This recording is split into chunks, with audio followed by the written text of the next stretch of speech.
Welcome to Digital Learning, an initiative of Directorate of Collegiate Education, Government of Karnataka. In this session, in fact, this is a recapitulation session wherein whatever we have learned through the course of the lesson and the language part will be summed up. This is a recapitulation session of the lesson My Teacher by Helen Keller. I am Nandana NG, Assistant Professor of English, GFGC, Bagepalli. The contents of the session, the recap of previous session, the entire recapitulation and multiple choice questions to test our or gauge our testing of the lesson. Recap of previous session. Comprehension. The language activity comprehension can be defined as a very useful exercise to develop one's power of understanding the meaning of a passage one hasn't read before. It enables a student to comprehend the main ideas contained in the passage and to answer the questions that follow. It will help the students to read all the questions one by one and try to understand the meaning of each. Scan through the passage for specific answers as comprehension aims at accuracy. Comprehension is a compulsory comprehension is a compulsory question in the exam, and in fact it's a very easy one. If you are able to read the passage and understand the meaning and get the main idea, you'll be easily able to understand the questions set on it. Now let us try the recap of the entire lesson. The lesson is titled My Teacher by Helen Keller. Helen Adams Keller was an American author, political activist who was born on June 27, 1880. In 1880, while only 19 months old, Helen was struck by an illness that left her blind and deaf. Please do remember, Helen was not born blind. She was struck by an illness that left her blind and deaf. The present excerpt is taken from her autobiography, The Story of My Life, which was published in 1903. The present excerpt shows the beginning of a 49-year-old relationship with her teacher, Anne Sullivan, who came to her house on the 3rd of March 1887 and helped her to make tremendous progress with her ability to communicate. Helen received a Bachelor's of Art degree in 1904 at the age of 24, becoming the first deaf and blind person to do so. In 1903, 22-year-old Keller got her autobiography, The Story of My Life, published. It is an inspiring story. This particular autobiography is an inspiring story of a person who discovered the world through her fingertips with the help of a great and dedicated teacher, Anne Sullivan.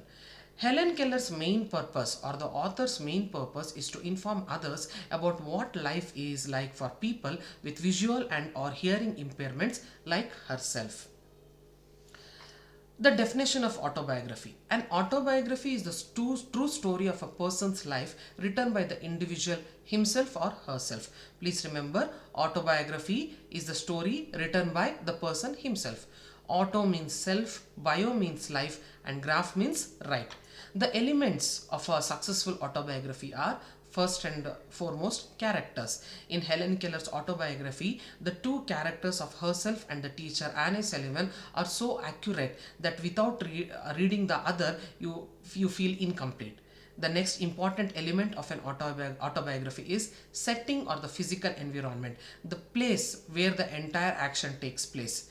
Next, details, the smaller things. Details are of quintessential nature because details add to the aspect. Here I can quote an example of how Helen describes the bleakness, the dark world in which she was living. How she describes she is like a ship caught in a dense fog, not knowing which direction the ship is moving. The way she describes her depression and the way she was frustrated. The chronological order or timeline. The chronological order or the timeline refers to the order of events, the chronological timeline in which the things take place.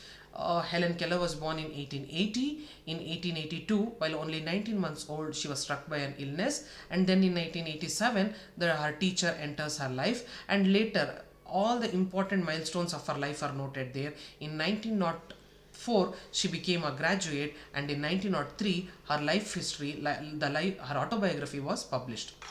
Perspective or point of view. For an autobiography, the point of view is of very important aspect there.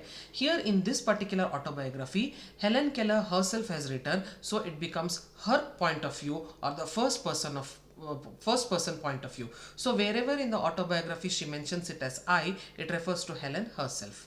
And the most last but not the least important aspect is author's purpose or why.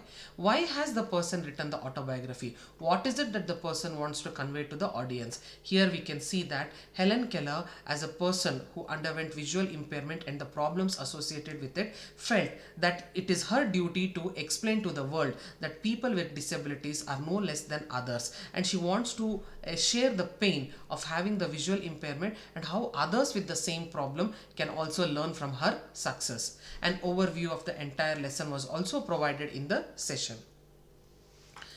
Later, in one of the sessions, we tried to find out the meaning of all the difficult words in the text, so that for a better understanding.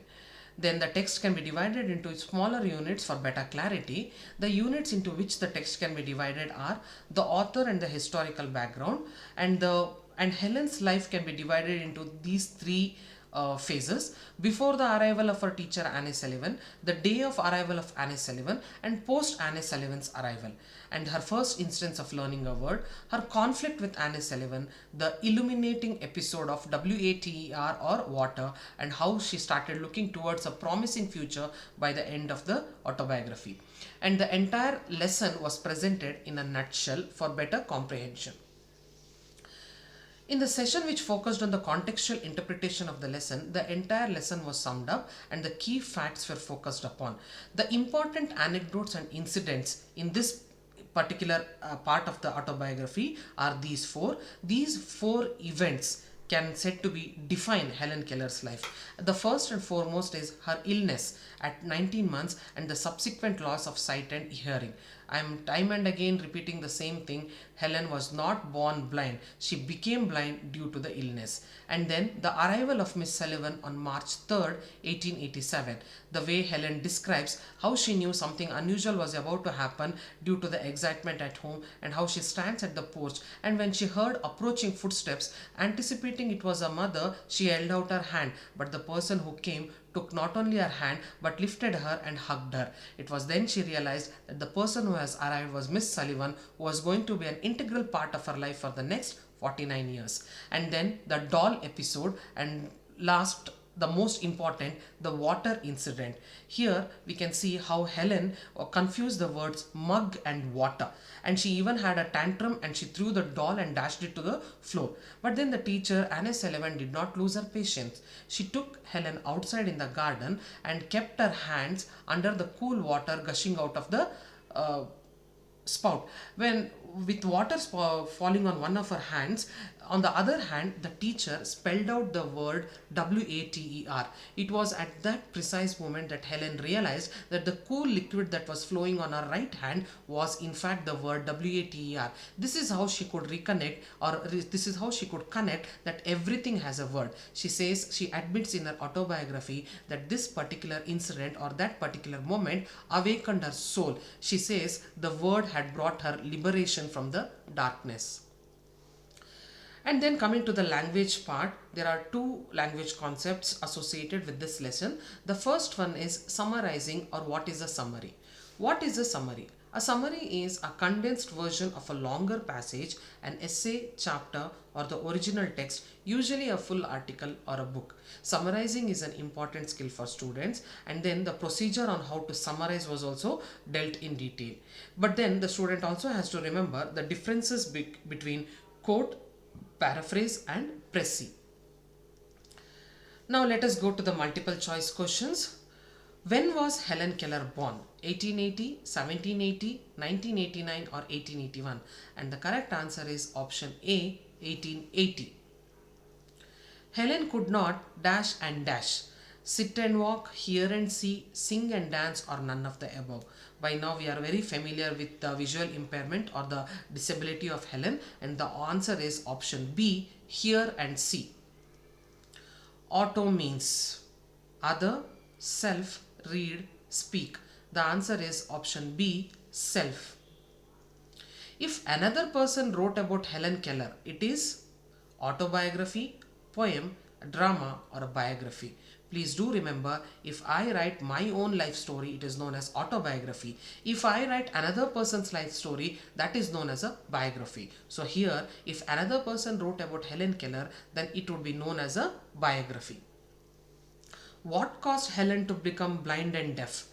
An illness, an accident, negligence, or tantrums? And the answer is option A, an illness. While she was only 19 months old, an illness struck her, which subsequently left her with no sense of vision and hearing.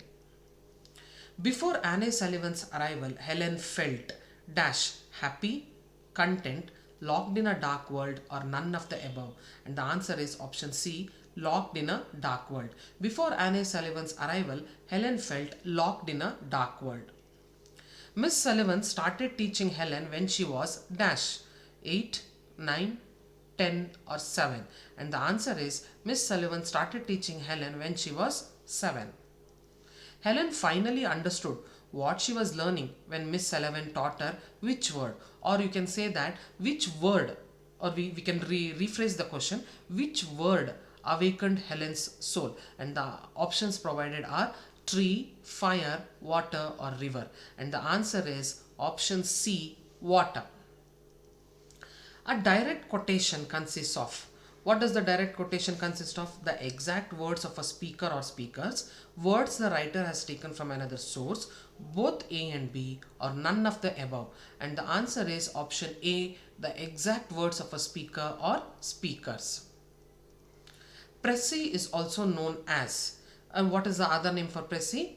Quotation, summary, a passage, or none of the above. And the answer is précis is also known as a summary.